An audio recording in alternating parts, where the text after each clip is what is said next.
They say trust is earned, not given.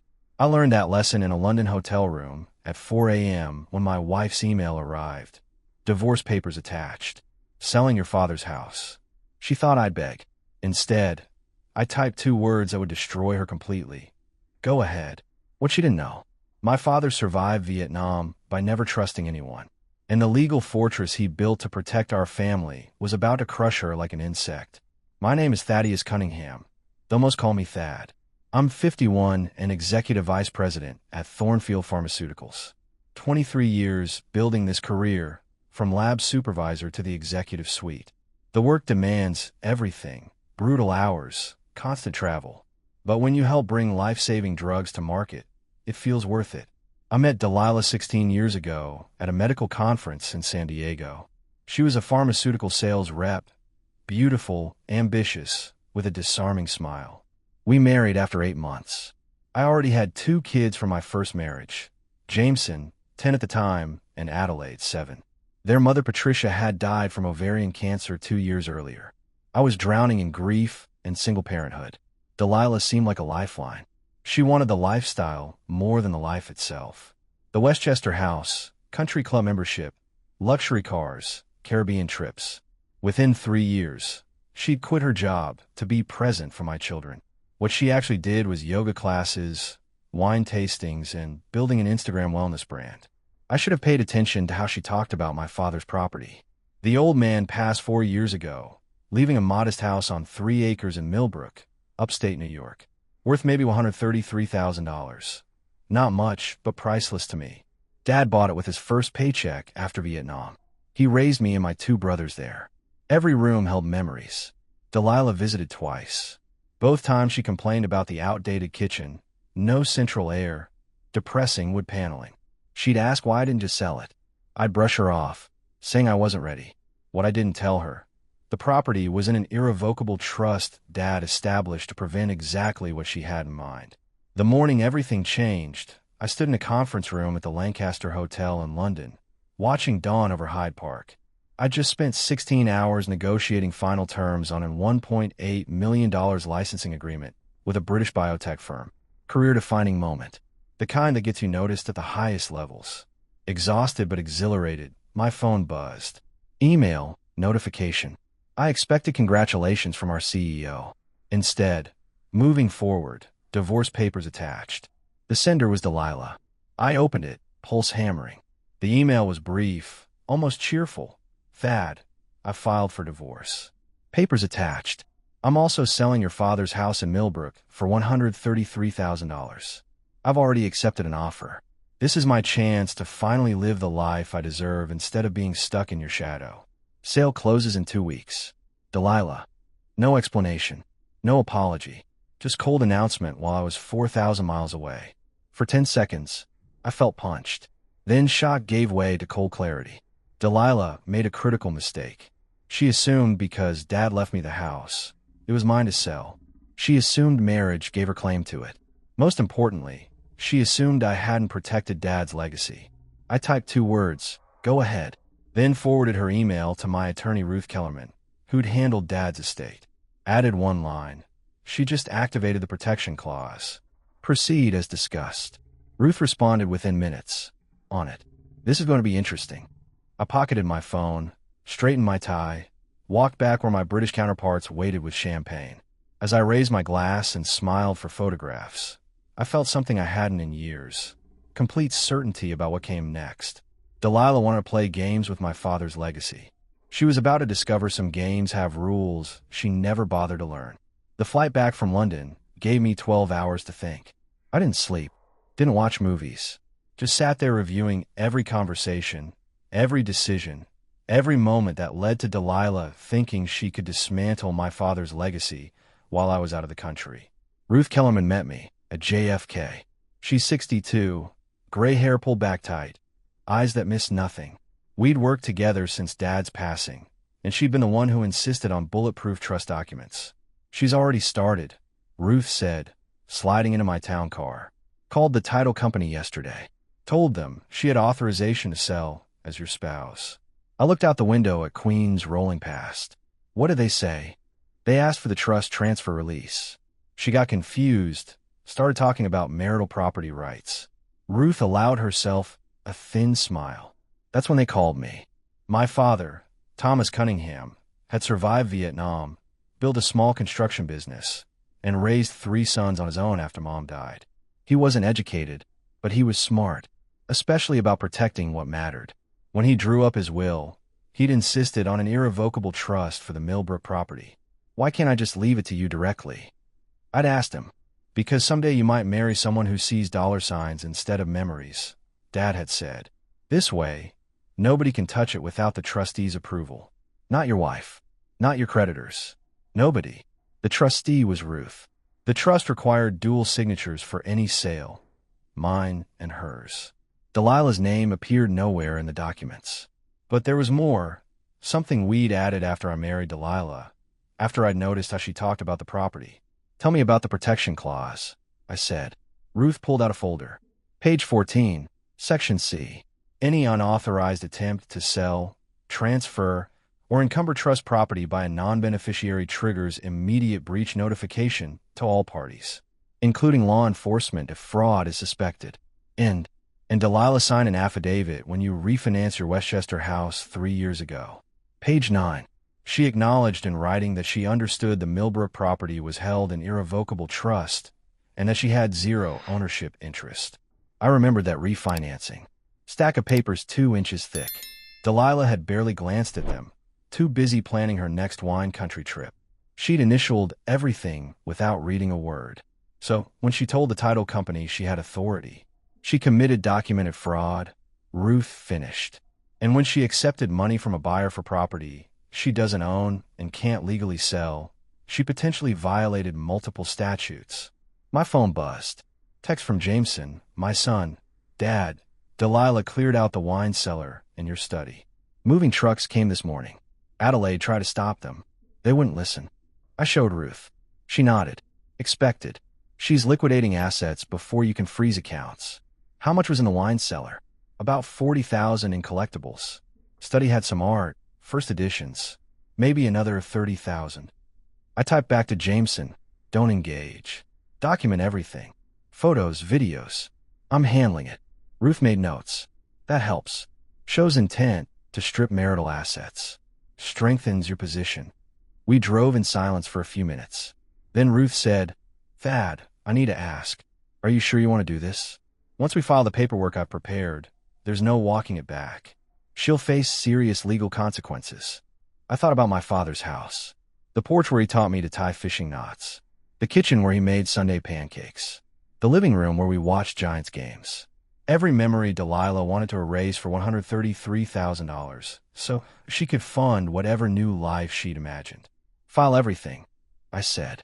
She made her choice when she hit send on that email. Ruth nodded, pulling out her laptop. Then let's walk through what happens next. First, I'm notifying the title company that any sale is void. Second, I'm filing emergency motions to freeze your joint accounts and prevent asset dissipation. Third, I'm sending Delilah's attorney a courtesy copy of her signed affidavit along with the trust documents. When I sent the title company notice before I picked you up. The motions get filed in 2 hours. Her attorney gets the package by end of business today. What do you think she'll do? Ruth closed her laptop. Panic. Then she'll call her attorney.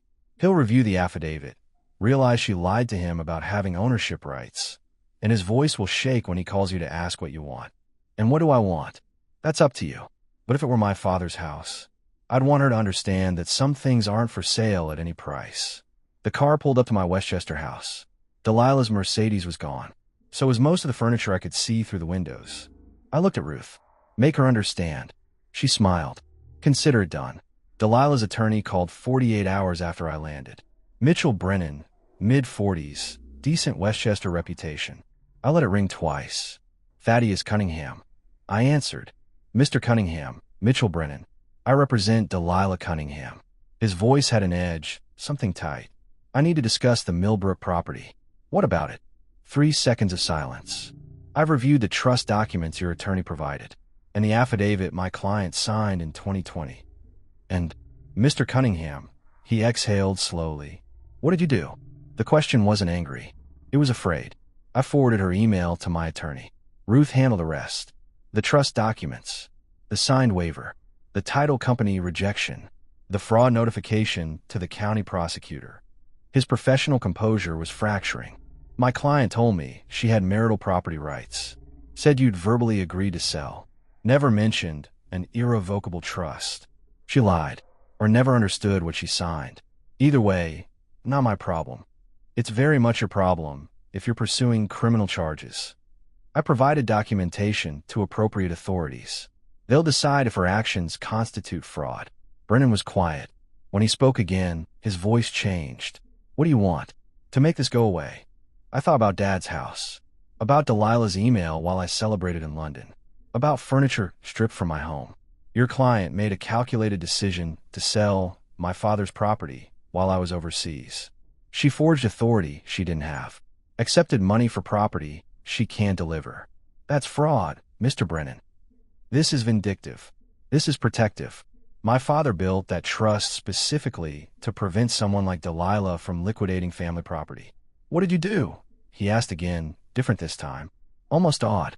I said go ahead. Then let her walk into the trap she didn't know existed. He hung up. Ruth called immediately. That was cold, Thad. He needed to understand. She will. Her attorney's explaining she's facing fraud charges, loss of marital assets, zero claim to the property. Reality's hitting. I looked at Dad's photo. Vietnam uniform. Young and serious. Good. Let hit. Adelaide called that evening, voice shaking with anger. Dad, Delilah showed up at my apartment, crying, saying you're destroying her. Wants me to convince you to drop the fraud complaint. There's no complaint yet. Just notification to prosecutors. She says you tricked her into signing documents she didn't understand. Addie, she signed an affidavit 3 years ago explicitly acknowledging the Millbrook property was an irrevocable trust. She initialed it. Notary witnessed it.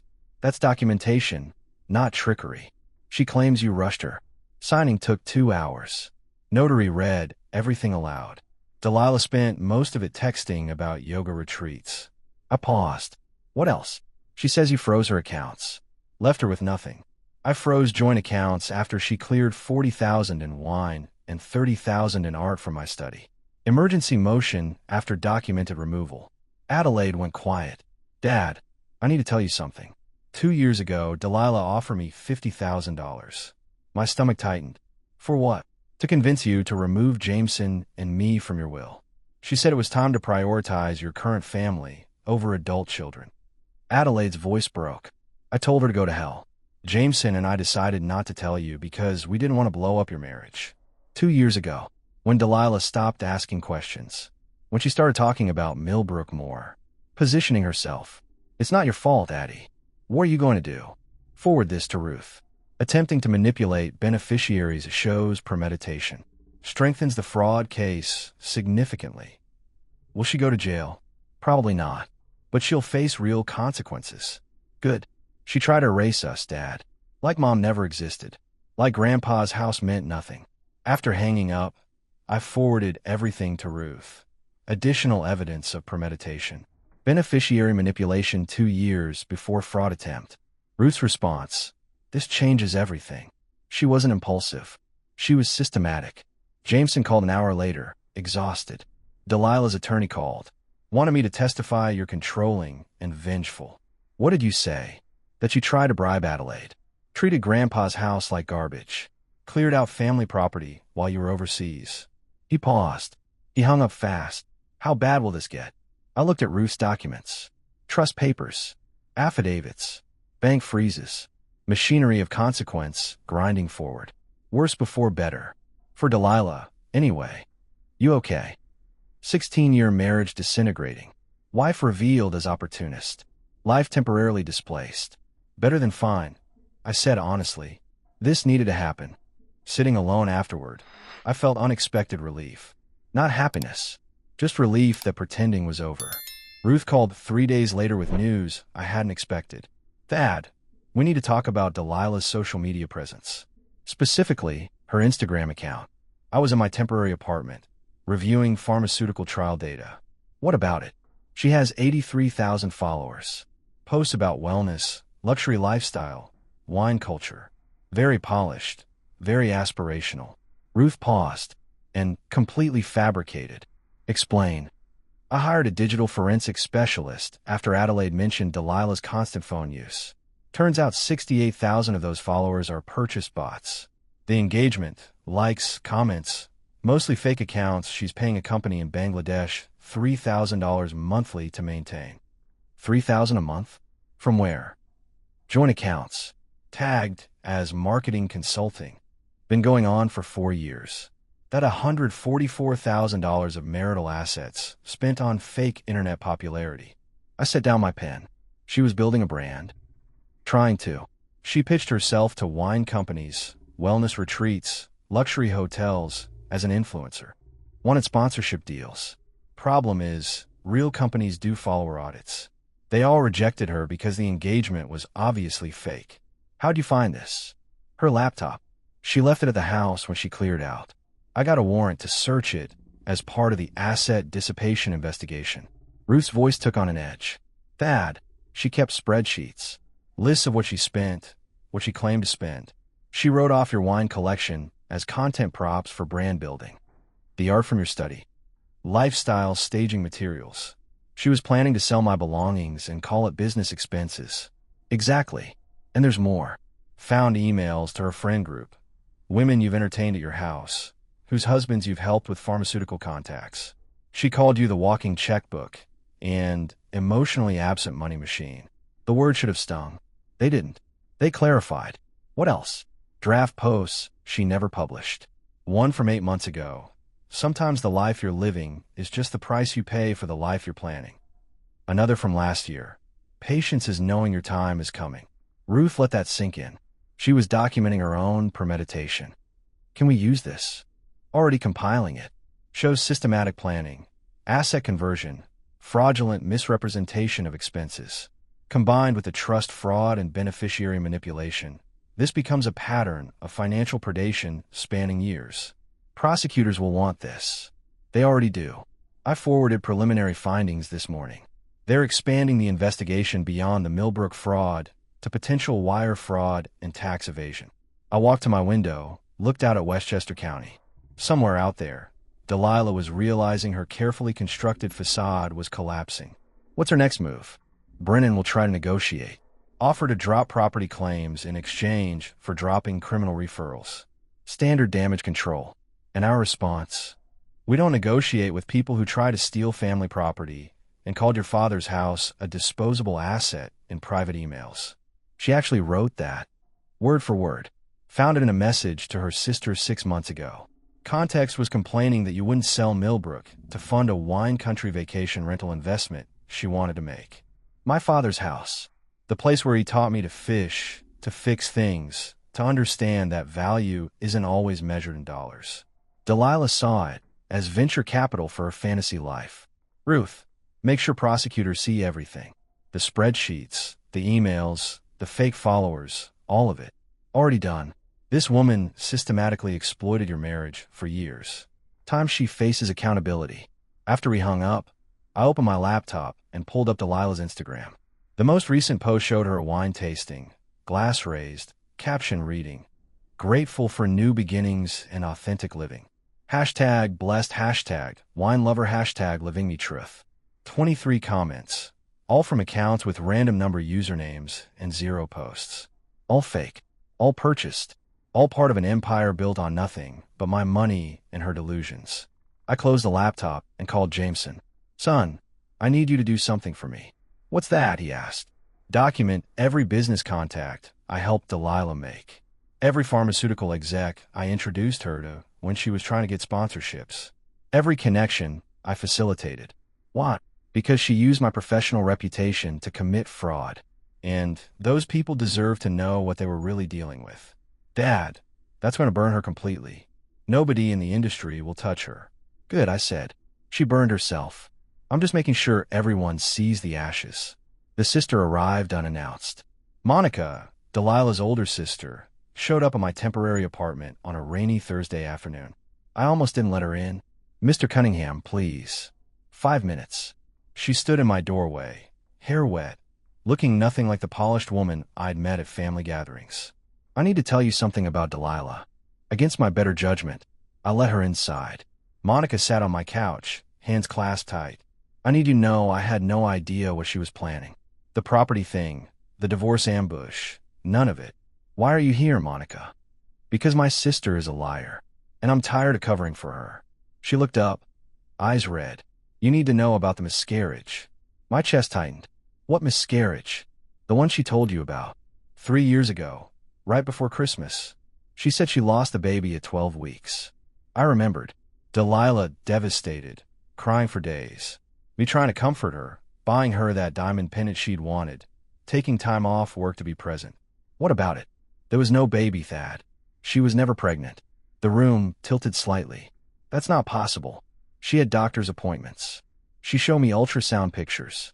Bought online. $20 for a fake sonogram image. Monica's voice broke. She needed money for a trip to Napa with her friends. You'd said the budget was tight that quarter because of some business thing.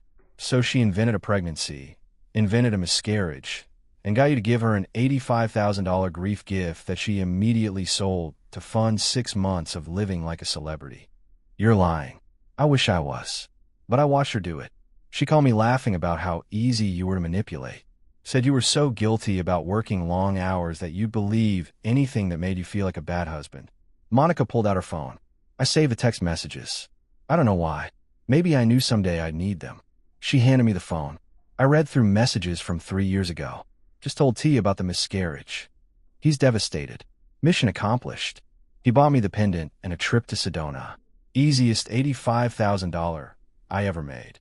You should try this with Richard. Men are so stupid when you cry. I handed the phone back, hand steady despite the rage building in my chest. Why are you telling me now? Because she called me yesterday. Asked me to testify that you forced her to sign legal documents she didn't understand. Asked me to lie under oath to save her from fraud charges.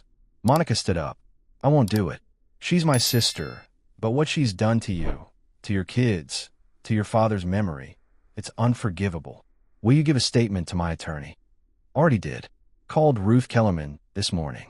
Gave her everything. The fake pregnancy texts, emails about her planning to divorce you while she was pretending everything was fine, conversations about her trying to manipulate Adelaide and Jameson. She moved toward the door. There's one more thing. The abortion. I stood up slowly. What abortion? 2 years ago. She got pregnant. Actually pregnant this time. Didn't tell you. Had an abortion at a clinic in New Jersey. Paid cash so insurance wouldn't show it. She told me she wasn't going to ruin her body for a baby that would just tie her to you longer.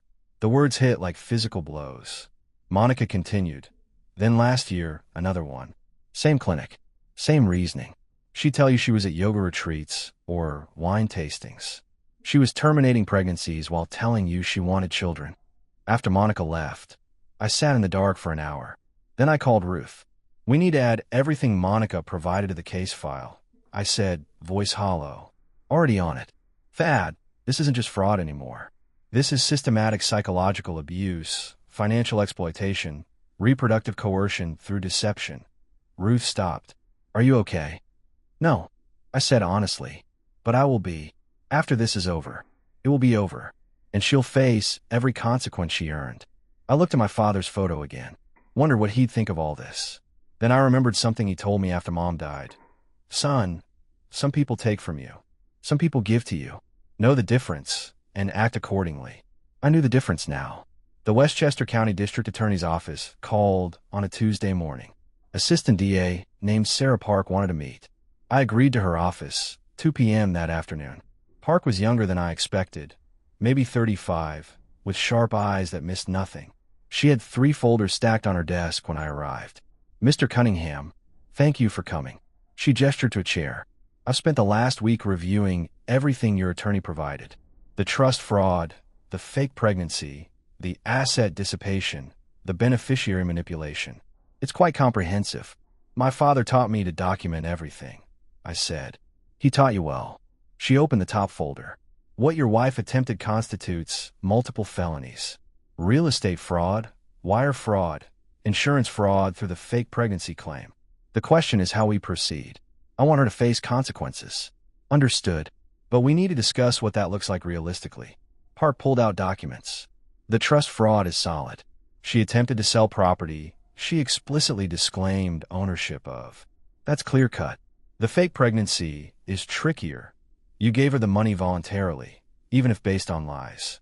So she gets away with that. Not exactly. It establishes pattern of deception, supports the fraud charges, makes her claims of misunderstanding impossible to believe. She flipped pages. The beneficiary manipulation with your children, attempting to remove them from your will through coercion, that's undue influence. Also prosecutable. What are you recommending? We file fraud charges related to the property. We include the pattern evidence, fake pregnancy, social media fraud, systematic asset theft. We push hard. She leaned forward. But Mr. Cunningham, you need to understand what this means. Criminal trial, media coverage. Your private life becomes public record. I'm aware. Your pharmaceutical company might get questions about your judgment. Your children will be called to testify. Every detail of your marriage gets examined in court. She watched my face. Some people decide the civil divorce is enough. They walk away, take their assets, move on. I thought about my father's house, about Adelaide and Jameson, manipulated and erased, about the $85,000 Delilah stole through fake tears over a non-existent baby. File everything, I said. She made choices. She faces consequences. Park nodded slowly. Then we proceed. Formal charges by end of week. Arrest warrant issued. She'll be arraigned, probably released on bail, but it'll be public record immediately. Her attorney knows this is coming. We notified him this morning. He requested meeting to negotiate. We declined. She smiled slightly. He called back an hour later, saying his client wants to make a statement. We're recording it tomorrow. She's going to confess. She's going to try to spin it. Claim you controlled her, manipulated her, forced her to sign things she didn't understand. Standard abuse defense. Park tapped the folders. Won't work. We have her emails calling you an ATM machine. Her texts laughing about the fake pregnancy. Her Instagram messages about living her authentic truth, funded by your money. What's the likely outcome? Plea deal eventually. She'll plead to reduce charges, get probation and restitution. Maybe some jail time if she refuses to cooperate. Park closed the folders.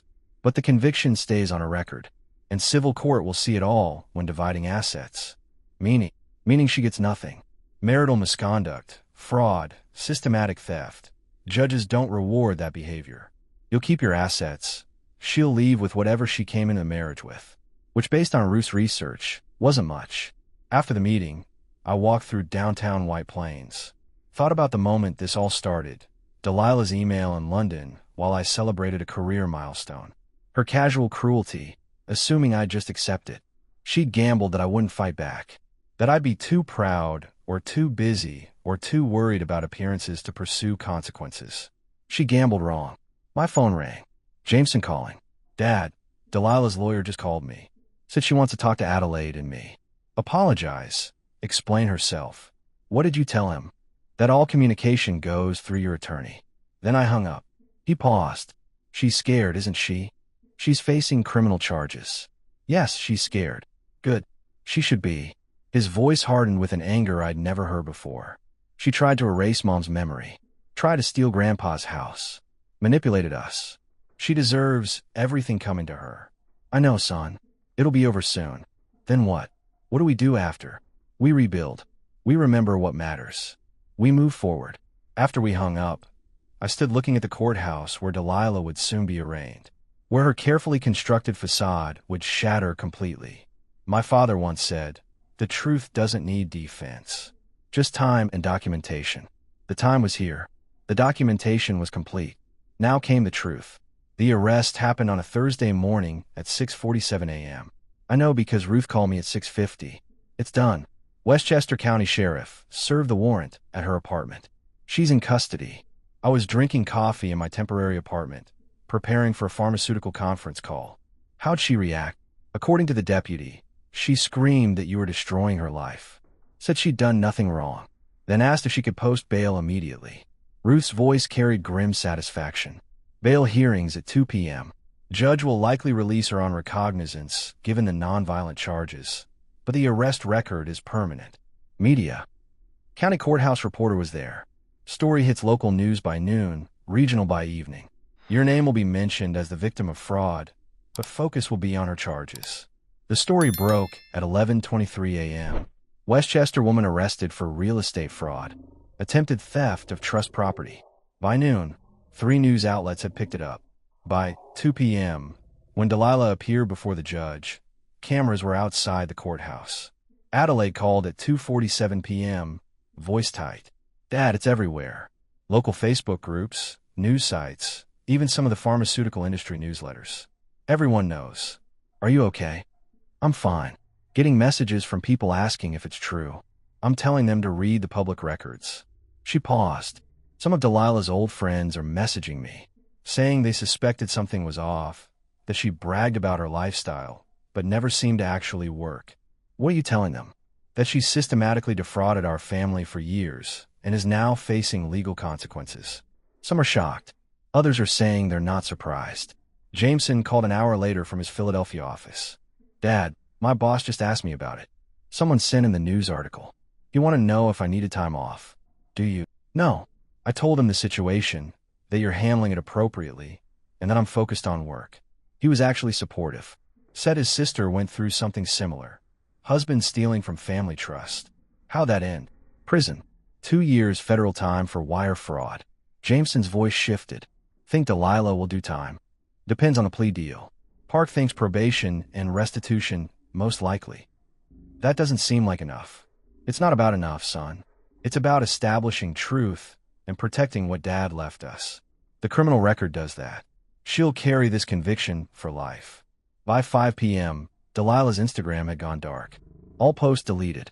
Accounts set to private.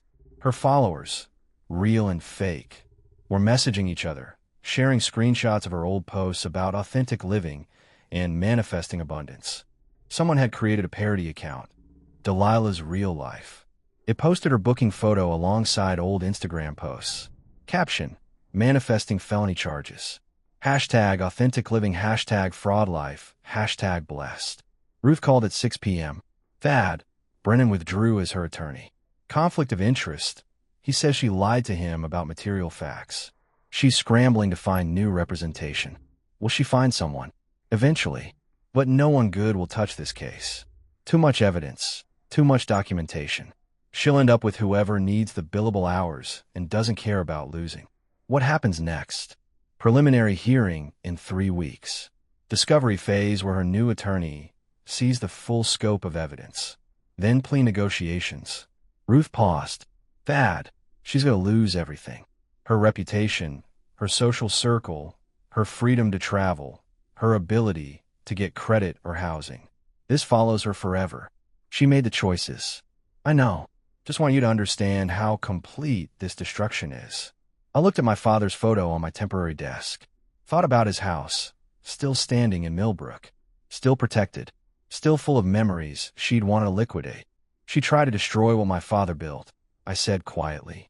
Fair that she faces destruction in return. Your father would agree, Ruth said. He'd say justice isn't revenge. It's balance. That evening, I drove to Millbrook. Hadn't been there since before London. The house stood quiet in the fading light, exactly as Dad had left it. Wood paneling Delilah hated. Kitchen she called outdated. Porch where he'd taught me about integrity. I sat on that porch as darkness fell, listening to crickets, feeling something I hadn't felt in months. Peace. My phone buzzed. Text from an unknown number. You destroyed me. I hope you're happy. Delilah. Reaching out from whatever hole she was hiding in. I typed back. I protected my family. You destroyed yourself. Then I blocked the number, pocketed my phone, and sat in the silence of my father's house. The house she'd never touch, never sell, never erase. Some things, I'd learned, are worth fighting for. 8 months after the arrest, Delilah's new attorney called Ruth requesting a meeting. They wanted to discuss a plea agreement. Ruth invited me to her office for the conversation. Mitchell Brennan's replacement was a woman named Patricia Hale, late 50s, experienced in white-collar crime. She looked tired when she arrived. Mr. Cunningham, my client wants to resolve this without trial. She's prepared to plead guilty to fraud charges in exchange for probation and restitution. What restitution? I asked. Full return of the $85,000 from the fake pregnancy claim.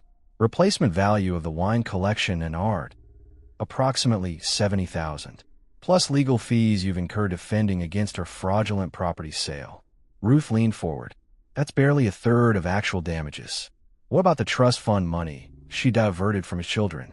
The Instagram fraud spending? The systematic asset dissipation? Hale shifted uncomfortably. My client has limited means to pay more. She's currently unemployed and unemployable in her previous field. The pharmaceutical industry has blacklisted her after your son circulated information about her fraud conviction. That wasn't revenge, I said. That was protecting an industry from a demonstrated fraud. Regardless, she can't pay what she doesn't have. Hale pulled out documents. The plea deal includes 5 years probation, 200 hours community service, permanent fraud conviction on her record, and a restraining order preventing contact with you or your children. Prison time, Ruth asked. Suspended sentence. 2 years. Suspended contingent on successful completion of probation. If she violates terms, she goes to prison immediately. I looked at Ruth. She gave a slight nod. This was probably the best realistic outcome. What does she give up in the divorce? I asked. Everything. She waives all claims to marital assets, your retirement accounts, the Westchester house, future earnings, everything. She leaves with what she brought into the marriage, approximately $14,000 in personal savings, and the Millbrook property, explicitly acknowledged as trust property with zero claim from her. That acknowledgement becomes part of the public record. Ruth tapped her pen. We want one more thing. Public statement from your client acknowledging the fraud, apologizing to Mr. Cunningham and his children, and admitting she attempted to sell property she knew she didn't own. Hale winced. That's a big ask. It's non-negotiable, I said. She humiliated my family publicly. She gets to own it publicly. Hale made notes. I'll discuss with my client. 2 weeks later, the plea agreement was signed. Delilah stood before Judge Raymond Kowalski in Westchester County Court and read a prepared statement. I acknowledge that I committed fraud against my husband Thaddeus Cunningham and his family. I attempted to sell property held in trust that I had no legal right to transfer. I fabricated a pregnancy and miscarriage to obtain money under false pretenses. I manipulated my stepchildren and attempted to remove them from their father's will. I systematically stole marital assets to fund a lifestyle I hadn't earned. I accept full responsibility for my actions and apologize to the Cunningham family for the harm I caused. Her voice was flat, emotionless, required words without genuine remorse. But they were public record now, recorded and filed. Judge Kowalski accepted the plea, imposed 5 years probation, and issued the restraining order. Ms. Brennan, he said, she'd taken back her maiden name. You've admitted to systematic fraud against a family that welcomed you. You betrayed trust, manipulated children, and attempted to steal property protected by a man who survived war to build something meaningful. You're fortunate this court is showing leniency. I suggest you use these 5 years to reflect on the person you've become. Outside the courthouse, Adelaide and Jameson waited. It's really over? Adelaide asked. The legal part is, I said. The rest is just moving forward. What happens to her now? Jameson asked. She starts over with nothing. No reputation, no money, no connections. Exactly what she tried to do to us. We drove to Millbrook that afternoon. All 3 of us. First time the kids had been back since everything started. The house stood unchanged. Same wood paneling, same outdated kitchen, same memories. Why'd she hate this place so much? Adelaide asked, running her hand along the porch railing. Because she only saw dollar signs. Never understood what it represented. What does it represent? Jameson asked. I looked at my children, standing in the place their grandfather built. Permanence. Integrity. The idea that some things matter more than money. We spent the afternoon there, cleaning and organizing, remembering. As the sun set, we sat on the porch where Dad used to sit. What now, Dad? Adelaide asked. Now we rebuild. I moved back to the Westchester house. You two continue building your careers. We remember what Grandpa taught us, which is that family isn't just blood. It's protection. It's showing up. It's building something that lasts beyond one lifetime. The crickets started their evening song. Somewhere far away, Delilah was starting her probation, her life in ruins. Here, we were together, protected, whole. The Thornfield Pharmaceuticals board meeting ran long, but I didn't mind. We were announcing breakthrough trial results for a cardiac medication that could save thousands of lives annually. The work that had taken me away from home so often, the deals that had seemed to justify Delilah's resentment, they were producing real results. After the meeting, our CEO pulled me aside. "Thad, the board wants to offer you Senior Executive Vice President. It comes with oversight of international operations and a seat on the executive committee. That's quite an offer. You've earned it. The London deal opened European markets. Your work on the cardiac trials has been exemplary. And frankly, the way you handled your personal crisis with such professionalism impressed everyone." I accepted, shook hands, and drove home to Westchester. The house I'd almost lost, now fully mine again. I'd redecorated after Delilah stripped it. New furniture, new art, new memories without her shadow. Adelaide was visiting for the weekend, coming up from Manhattan, where she'd made junior partner at her law firm. Jameson was bringing his new girlfriend, a woman he'd met through mutual pharmaceutical industry friends. We gathered in the dining room I'd reclaimed. Eating dinner I'd actually cooked myself. "Dad's becoming domestic," Jameson teased. "Your grandfather cooked every meal after your grandmother died. Figured I should learn." I looked at my children, successful and strong. "How's work, Addie?" "Good. Actually, I got offered a case this week. Trust litigation. Family fighting over estate assets. Made me think of Grandpa and how his planning saved us. He was ahead of his time. More than that, he understood people. Understood that not everyone who says they love you actually does." She paused. "Have you heard anything about Delilah?" Ruth mentioned she's working retail somewhere in Pennsylvania, living in a small apartment, complying with probation requirements, keeping low profile. Think she learned anything? I think she learned consequences are real. Whether she learned why they matter, that's different.